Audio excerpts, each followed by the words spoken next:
Buen día, mi nombre es Lola de Yabú Delgadillo Vargas. En esta ocasión, dentro de este taller sobre consejería en VIH y otras infecciones de transmisión sexual, me tocará hablar a mí sobre diversidad sexual, diversidad de género, expresión de género dentro de la consejería. Primero, tenemos que hablar lo que es la orientación sexual. Y para hablar de la orientación sexual también tenemos que empezar a hablar de la preferencia sexual. ¿Qué es la preferencia sexual? Es el asumir una elección real o imaginaria entre ciertas alternativas y la posibilidad de ordenarlas y así el poder elegir objetos. ¿Cuál es el problema de hablar de preferencias, sobre todo de preferencias sexuales? Y esto es muy común con los médicos o con las personas de atención. Hablar y poner en el diagnóstico o en el expediente clínico la preferencia sexual de las personas. Cuando hablamos de preferencia, se han definido como un patrón de atracción sexual, erótica, emocional o amorosa a determinado grupo de personas definidas por su género. ¿Qué es esto? Que un hombre tenga una predilección por los hombres de manera ya sea de atracción sexual, erótica, emocional o también romántica. O una mujer que se siente atraída por otra mujer o desea tener una relación amorosa, erótica o de índole sexual. Este término ha sido rechazado por nuestras poblaciones de diversidad sexual, ya que la definición se ha llegado a tomar como un capricho, una conducta que puede ser cambiada. Por eso es importante que primero determinar una preferencia se toma como es el asumir una elección real o imaginaria. Esta parte de real o imaginaria es lo que ha traído muchos problemas y hasta persecución y criminalización de la orientación sexual. Y esto sigue siendo una realidad, sobre todo en México, por el machismo, la discriminación, el patriarcado que reina dentro de nuestro país y sobre todo también lugares pequeños y en comunidades con muy pocas personas, como lo son las comunidades indígenas, las comunidades que están más alejadas de las ciudades grandes. En México, el término preferencias sexuales está presente en las legislaciones. Es por ello que se sigue utilizando al lado del término orientación sexual. Esto también es importante mencionarlo porque en su tiempo se luchó por que se extinguiera el término preferencias sexuales dentro de la legislación. El problema fue que a nivel federal quedó como preferencia sexual y en muchas legislaciones locales quedó como orientación sexual. Entonces, por lo que se tomó de seguir utilizando las dos. El término orientación sexual es un término que hemos adoptado a nivel mundial por las personas de la población LGBTI en México. Sobre todo, hemos luchado por ya quitar el término preferencia sexual y solamente utilizar la orientación sexual. O utilizar palabras que ya están más en respeto de los derechos humanos. En su caso, por ejemplo, ya no utilizamos por poblaciones vulnerables, sino grupos o poblaciones de prioritaria atención. La orientación sexual es la condición en la cual se vive un deseo erótico afectivo por personas del mismo género. Esto define a los hombres gays, a las mujeres lesbianas o por personas de los dos géneros, que es la bisexualidad. Esta condición es considerada, en la mayoría de los casos, como no reversible y que no puede ser cambiada por acciones externas a las personas. Ojo, yo solamente voy a tomar las definiciones que hay dentro del acrónimo principal, que es el LGBTTI, pero no recordemos que hay un plus. ¿Qué es esto? Que ya estamos hablando de otras orientaciones sexuales que están empezando a retomar y a luchar por sus derechos, como por ejemplo las personas que se consideran pansexuales, las personas que se consideran asexuales, las personas que se consideran demisexuales y otras orientaciones sexuales, que más que nada tiene que ver con que no solamente hay personas gays o bisexuales, sino que son personas que muchas veces no requieren cumplir con todos los requisitos. ¿Qué es esto? Que pueden tener, por ejemplo, un deseo amoroso y amistoso con hombres, con personas de su mismo género y no necesariamente en términos eróticos sexuales, o que solamente tienen los términos, la atracción erótico-sexual entre personas del mismo género y no necesariamente quieren tener una relación amistosa, amorosa o vivir más allá una relación de complemento. Y esto es completamente normal. La problemática muchas veces es que al poner o al considerar solamente la orientación sexual como un eje que clasifique a la persona, sobre todo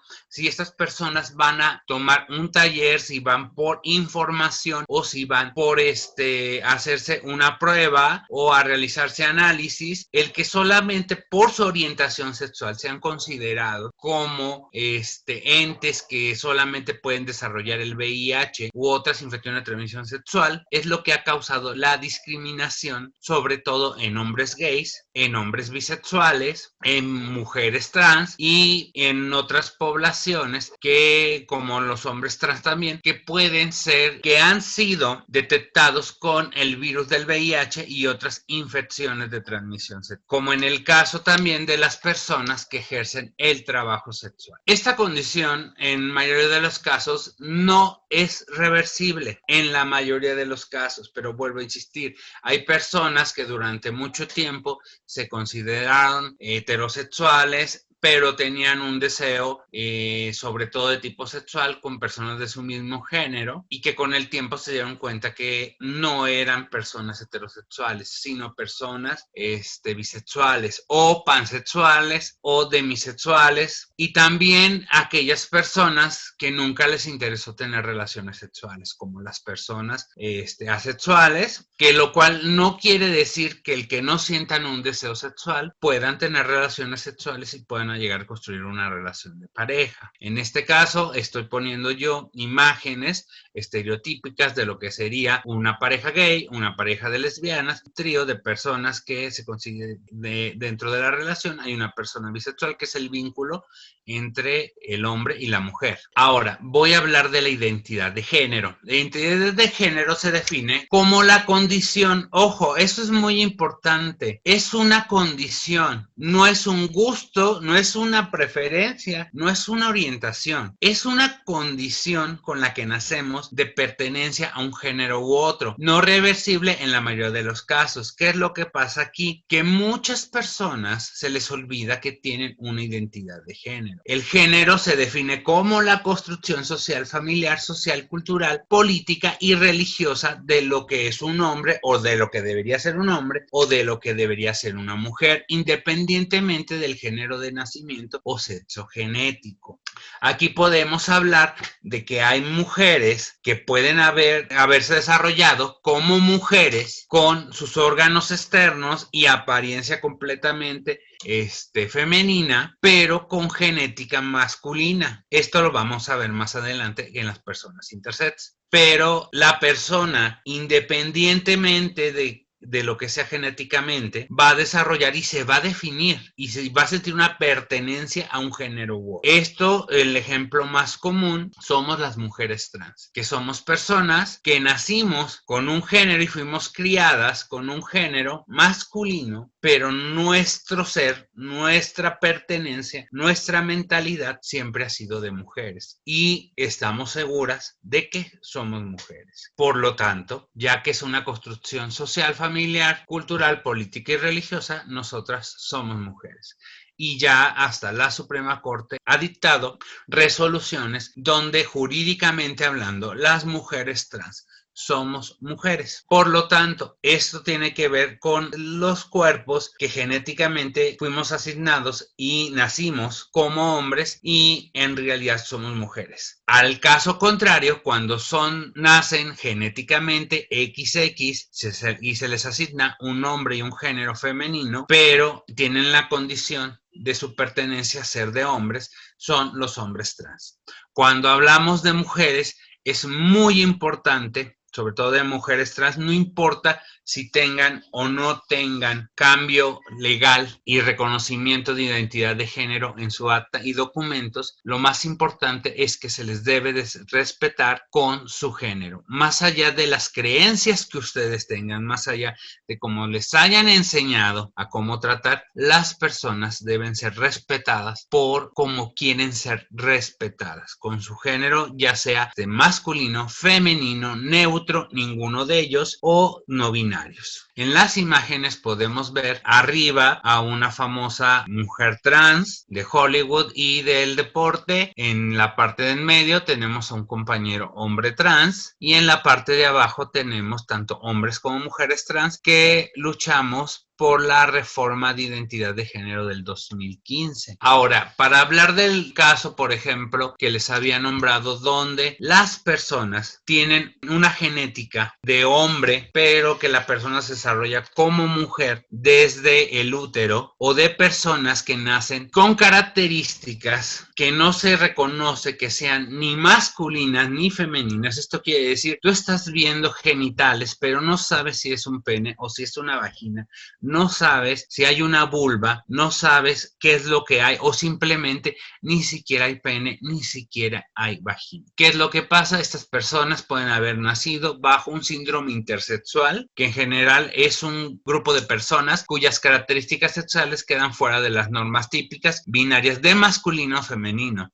Entre esas características pueden incluirse características sexuales primarias, genitales internos y externos, los sistemas reproductores, los órganos reproductivos, los niveles hormonales y los cromosomas de sexo o características sexuales secundarias que se hacen patentes en la pubertad. ¿Qué es esto? Que podemos tener a un niño asignado como niño con pene y testículos, pero que en cuanto entra la pubertad, sus rasgos se pueden feminizar, su cuerpo se puede feminizar y pueden crecer las mamas o los senos. Este, por ejemplo, es el síndrome de Klinefelter, donde la persona en vez de tener 46 cromosomas, tiene 47 cromosomas y en el par sexual tiene una trisomía que es XXY. ¿Cuál es el problema de esto? Que médicamente hablando, estos síndromes son considerados trastornos y recordemos que todas aquellas variantes genéticas que sí son compatibles con la vida no deberían llamarse trastorno. ¿Cuál es el problema en la persona? Que no solamente tiene estas presentaciones, sino que tiene más de diferentes 47 síndromes y niveles también en cada uno de estos síndromes, donde podemos ver que no solamente hay el género masculino y femenino, sino que hay más de 47 niveles de expresiones genéticas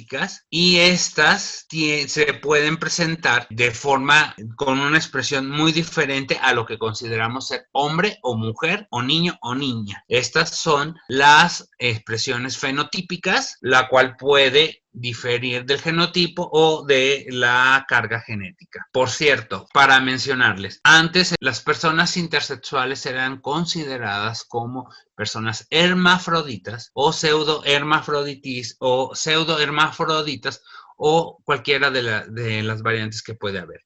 Nosotras y nosotros, por ejemplo, podemos conocer muchas veces a la persona típica femenina muy masculinizada desde la primaria y puede ser que la persona traiga esa carga genética o que pertenezca a alguno de estos niveles de intersexualidad que presentan y puede que presenten algún síndrome de Turner. Igual en las mujeres trans podemos conocer a niños muy femeninos y con características, sobre todo cuando entran en la pubertad, muy femeninas, puede que tengan que ver con algún síndrome de intersexualidad. Ojo, una cosa es, y esto es muy importante que lo veamos, que la orientación sexual es quién te gusta, con quién quieres vivir, con quién quieres tener relaciones sexuales.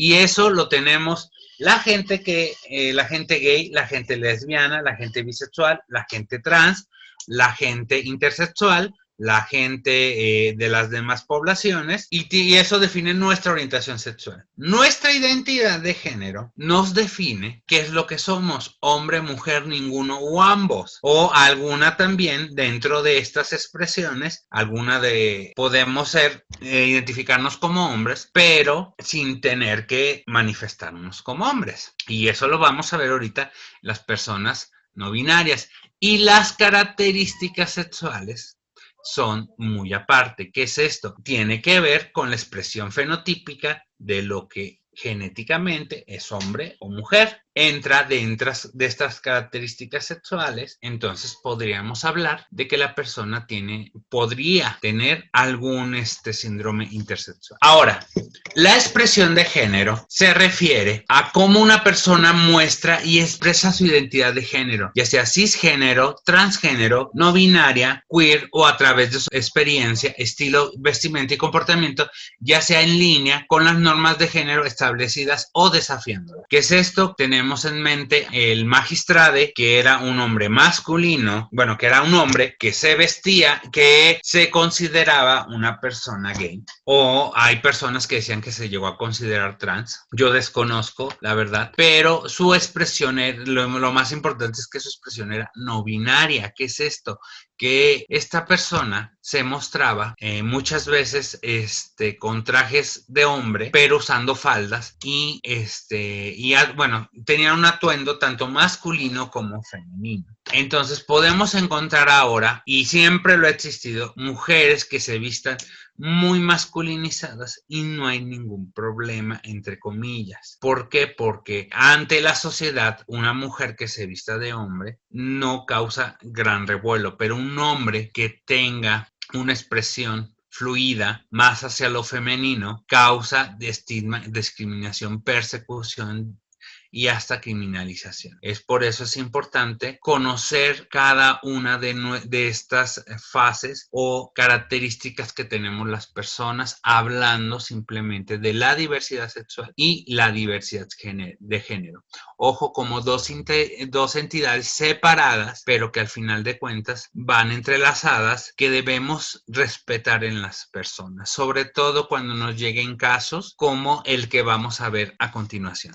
Debemos de tener en cuenta que la expresión de género no siempre se alinea con el género asignado al nacer. La persona puede identificarse como hombre, pero expresar su género a través de la ropa y el maquillaje que se consideran tradicionalmente femeninos. Y no por esto quiere decir que la persona sea gay o sea trans. Puede ser una persona heterosexual que su expresión de género es femenina. De la misma manera, una persona puede identificarse como mujer para expresar su género a través de la ropa y el peinado que se consideran tradicionalmente masculino. La expresión de género es una forma en la que las personas pueden expresar su individualidad y su identidad de género, pero no define su identidad de género ni su orientación. Entonces ya vimos las tres principales características de las personas. ¿Por qué va muy ligado? ¿Por qué tenemos que hablar de estos temas? Recordemos que hay una alta tasa de personas que viven con VIH, tienen una orientación sexual considerada como personas gays o bisexuales. Y también tenemos aquellas personas que no se consideran gays o bisexuales, pero que sí tienen relaciones con personas de su mismo género, que serían los hombres que tienen sexo con otros hombres. También tenemos a las personas trans que, por desgracia y porque se mantiene esta racha de estigma y discriminación, aún dentro de los datos de la población masculina, y también son consideradas hombres que tienen sexo con otros hombres, aunque por mucho que digan las instituciones que ya no nos consideran HCH, al final de cuentas, en el conglomerado, en el abstracto de los números, nuestros casos, en caso de ser positivas, son derivados y sumados a la población masculina.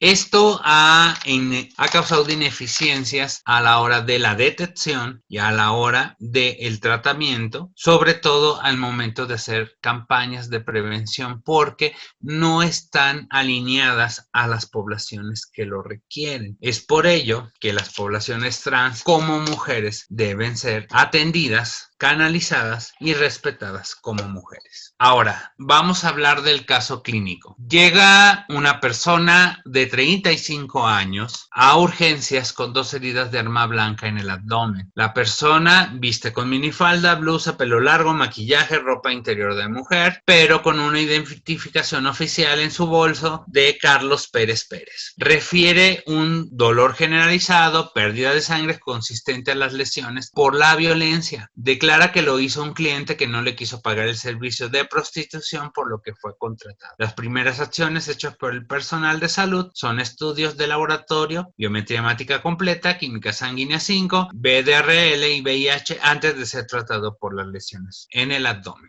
En primer lugar, déjenme decirles que este no es un caso inventado. Hace 2 meses o 3 meses nos tocó llevar a una compañera que fue agredida en la zona de trabajo de Tlalpan en Ciudad de México, en la alcaldía Cuauhtémoc. Nos tocó llevarla al Gregorio Salas a urgencias. Cuando salen y nos preguntan cómo se llama, obviamente la compañera tiene una expresión de género femenina, y lo que se nos hizo inaudito fue que en primer lugar a la compañera le empezaron a tratar como hombre, a llamarle el paciente, a decirle puede por favor estirar su brazo, de tal manera de que a la compañera le hicieron sentir muy incómoda. Ojo, aunque ella tenía este dolor generalizado porque peleó con el hombre que le encajó un cuchillo 2 veces en su vientre, más varias heridas que traía en los brazos, lo primero que ella estuvo en desacuerdo fue que le hablaran de hombre y que lo mencionaran como el paciente Carlos o el paciente Pérez Pérez. Obviamente el nombre es inventado, los apellidos también, pero se sintió muy incómoda la compañera, sobre todo porque antes de empezarla a atender, primero decidieron que por su expresión de género, porque en su expediente anotaron que se dedicaba a la prostitución. Ojo, también muy importante, no es prostitución, es trabajo sexual. Antes de todo eso le hicieron prueba de VIH. ¿Cómo es posible que una persona que llega con unas heridas, primero requieran hacerle la prueba del VIH antes de atender las heridas? La compañera pudo haber muerto, la compañera perdió mucha sangre y por el estigma y la discriminación que se le hizo, porque también ni siquiera le hicieron, sí le hicieron biometría hemática completa, pero no mandaron a hacer el grupo sanguíneo y RH para pedir unidades de sangre, por ejemplo, para ser transfundida. No le empezaron a atender hasta que salió el resultado negativo en prueba rápida. Esto nos llenó de indignación y derivó en poner una queja ante la Comisión de Derechos Humanos y hasta hacer una manifestación afuera del hospital. ¿Por qué? Porque se están violando varios derechos, sobre todo se le está violando el derecho de identidad a la persona. Aunque el personal de médico diga, sí, la identificación oficial dice tal, sí, tú puedes poner el nombre legal, pero nada te quita en poner una nota al margen, nada te quita poner un post-it haciendo la aclaración que la persona, por ejemplo, prefiere que se le llame Roxana, o la persona es una persona trans y requiere que se le ponga en el área femenina y no en el área masculina, que también es importante tomar en cuenta esto. Yo les diría a ustedes cuántos casos han conocido de personas que les han llegado que son personas trans. Muchas veces nos comentan, las personas trans son muy agresivas cuando se les atiende. Aquí la situación les diría, si desde un principio ustedes les están agrediendo, no respetándole a la persona su identidad, como quieren que no responda de manera agresiva. La otra situación es que muchas de estos casos podrían evitarse si las personas simplemente preguntaran, ¿cómo quieres que te llamemos? ¿Cómo quieres que te tratemos? No nos quita nada de nuestra licenciatura en enfermería, de nuestro título como QFB, de nuestro título como cirujano médico, como médico interno, como licenciado en ciencias médicas, como médico partero o médica partera. Nada nos quita el que le preguntemos a la persona. Ojo, Son muchos casos, sí, pero tampoco el tiempo no te quita mucho el preguntarle a la gente simplemente cómo se siente y cómo quiere ser tratado. O, en este caso, tratada o tratade. También muchas cosas, y este sí va como un consejo personal. Si la persona o ustedes no tienen la costumbre o no se sienten a gusto utilizando el lenguaje incluyente, entonces no lo usen, pero entonces hablen sin género. Esto es, buen día, ¿en qué puedo ayudarle en este día? O ¿en qué puedo servirle? No necesito decir buenas tardes, señorita, buenas tardes, joven, buenas tardes, persona, para atender a la gente. Siempre podemos atender sin género, pero con educación y siempre haciendo nuestro trabajo. Entonces es un consejo muy personal que les doy, y por mi parte les quiero dar muchas gracias por habernos acompañado en este curso de consejería.